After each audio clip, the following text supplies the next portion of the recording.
Turakuramutsa Bikira Mariya nyina wa Yezu. None kwa gatandatu tariki 20 Kamena 2020 turahimbaza umunsi w'umutima utagira inenge wa Bikira Mariya. Isomo rya mbere ryo mu gitabo cya kabiri cy'amateka, mutwe wa 24 murongo wa 17 kugeza kwa 25. Zaburi ya 89. Ivanjili yanditswe na Luka, umutwe wa kabiri murongo wa 41 kugeza kwa 51. Nyagasani Yesu nabane namwe. Amagambo mu Ivanjili ntagatifu uko yanditswe na Luka. Uko umwaka utashye, ababyeyi be bajyaga i Yerusalemu guhimbaza umunsi mukuru wa Pasika. Nuko umwana amaze imyaka 12 bamujyanayo uko babimenyereye ku munsi mukuru. Iminsi mikuru irangiye barataha, umwana Yezu asigara i Yerusalemu ababyeyi batabizi. Bagenda urugendo rw'umunsi wose bakeka ko ari mu bo bagendanaga. Hanyuma bamushakira muri bene wabo no mu bamenyi. Bamubuze basubira i Yerusalemu bamushaka. Hashize iminsi 3 bamusanga mu ngoro yicaye hagati y'abigisha abateze amatwi kandi abasiganuza. Abamwumvaga bose batangariraga ubwenge bwe n'amagambo yabasubizaga. Ababyeyi be bamubonye barumirwa, maze nyina aramubwira ati, mwana wanjye watugenje ute? Jye na so twagushakanye umutima uhagaze. Arabasubiza ati, mwanshakira giki? Muyobeye ko ngomba kuba mu nzu ya data? Bariko ntibasobanukirwa n'ibyo ababwiye. Nuko ajyana nabo i Nazareti agahora bumvira. Nyina abika ibyo byose mu mutima we. Iyo ni Ivanjili ntagatifu. Bana ba Bikira Mariya nimukomere. Papa Francisco niwe wavuze ati, umukristo udafite cyangwa utabona Bikira Mariya nk'umubyeyi, uwo ni imfubyi. Ejo twahimbazaga umutima mutagatifu wa Yezu, dore ko nta ukunda umwana ngo yange nyina. Kunda Yezu na Mariya. Uyu mutima wa Yezu uhamagara uwa Bikira Mariya. Iyi mitima yombi yunze ubumwe. Ntiwavuga Ukarisiya ngo wibagirwe ishapure, ntiwavuga umucunguzi ngo wibagirwe uwamubyaye, ntiwavuga urupfu n'izuka bya Yezu ngo wibagirwe Yohani na Bikira Mariya munsi y'umusaraba, n'ivuka rya Kiliziya ku mugaragaro ku munsi wa Pentekoste, aho Bikira Mariya ari kumwe n'intumwa. Ntiwakwinjiza umukwe ngo umugeni asigare hanze. Ngiyo Kiliziya ya Yezu, aho Yezu na nyina bakorana bunze ubumwe. Mbese ntiwakwinjiza Yezu ngo Bikira Mariya asigare hanze. Amasomo Kiliziya umubyeyi wacu yaduteguriye kuri uyu munsi w'umutima utagira inenge wa Bikira Mariya aradufasha kuzirikana ku ngingo yo gushakashaka Imana. Mu isomo rya mbere turabona bihunza Imana, batakaza ubuzima bica abana b'abandi. Naho mu Ivanjili turumva urugero rwiza rwo kwita ku buzima bw'umuntu, gushakashaka Imana. Bikira Mariya na Yozefu bajya gushakashaka umwana w'Imana Yezu. Mu isomo rya mbere turazirikana ukuntu umuherezabitambo Yehoyada wari waragiriye neza umwami Yowasi aho amariye gutabaruka. Umwami Yowasi akohoka ku bigirwamana we n'umuryango. Nuko Zekariya mwana wa Yehoyada akaba n'umuherezabitambo aza gucyaha icyo cyaha abibwirijwe n'Uhoraho. Cyakora umwami Yowasi ntiyibuka ineza yagiriwe na se w'umwana, nuko amwitura inabi baramwica. Babyeyi, biragatsindwa n'Imana kwica, biragatsindwa kwicira uwakugiriye neza. Itegeko rya 5 mu mategeko y'Imana ritubuza kwica. Imana y'umubyeyi wacu, umugambi wayo nk'uko twabizirikanye muri Zaburi, Imana yibuka kandi yubahiriza isezerano ryayo, ni ugukiza, ni ugucungura abantu.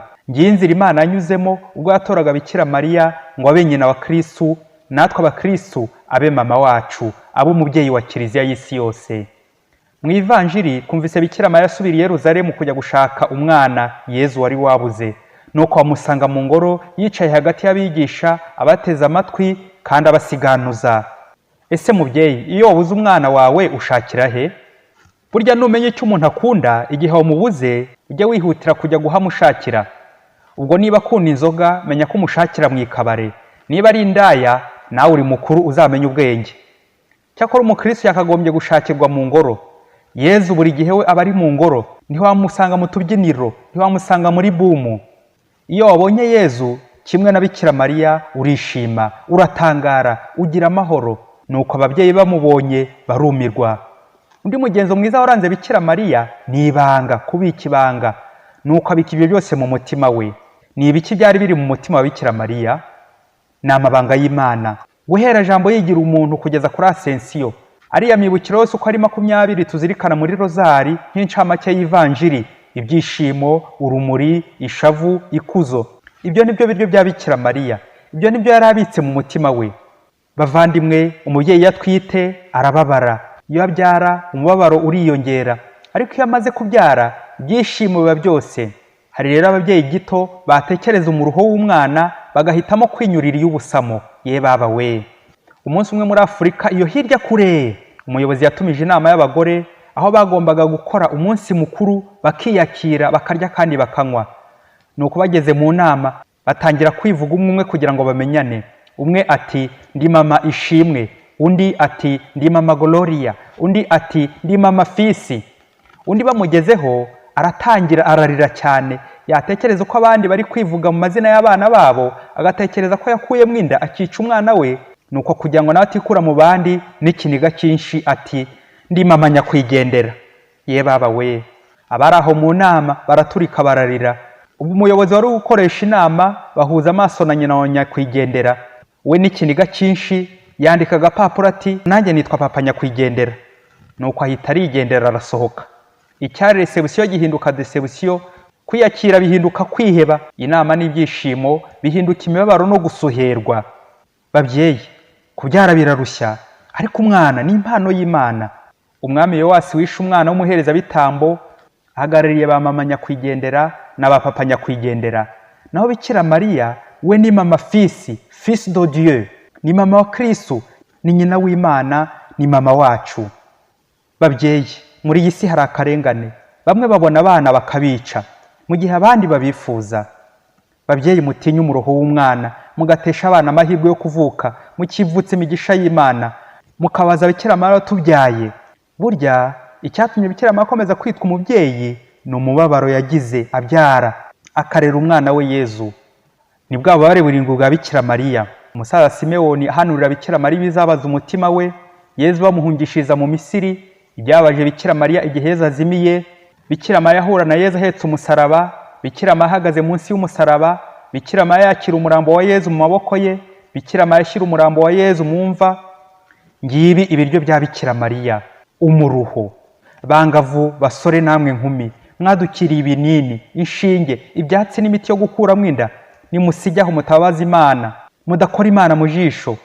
Nimusijyaho mutazaba mama Nyakwigendera cyangwa ba papa Nyakwigendera, mukazahora muganya iminsi y'ubuzima bwanyu.